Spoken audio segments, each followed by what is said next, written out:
আপুনি ইয়াত কিমান মাহ আগত আহিছে? 4 মাহ হৈছে। আপোনাৰ স্বামী ক'ত আছে? হা কি মৰি গৈছে? অলপ জোৰকে কওক। আৰু আপোনাৰ ঘৰ ক'ত আছে? অৰিজিনেলি ক'ৰ পৰা? নগাঁও। আপুনি অসমৰ মুখ্যমন্ত্ৰীৰ নাম নেজানে? কি নাম ক'লে আপুনি? একবাৰ আকৌ কওকচোন, অলপ জোৰকে কওক। হাছিনা বেগম কোন আছে? অসমৰ মুখ্যমন্ত্ৰী।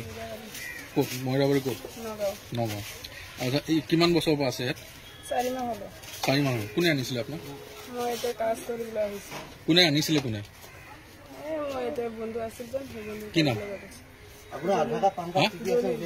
দলিল। বৰ্তমান ক'ত আছে তেওঁ? ক'ত আছে?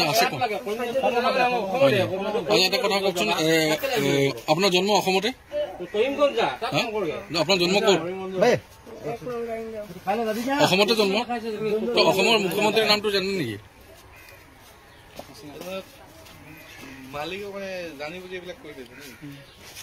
অসমৰ মুখ্যমন্ত্ৰী জানে নাম? আপুনি পঢ়া শুনা কৰিছে নাই? নাই কৰা। মুখ্যমন্ত্ৰী নাম এবাৰ কৈছিলে, কি নাম আছিলে? আমি পাহৰি গলো। কচোন।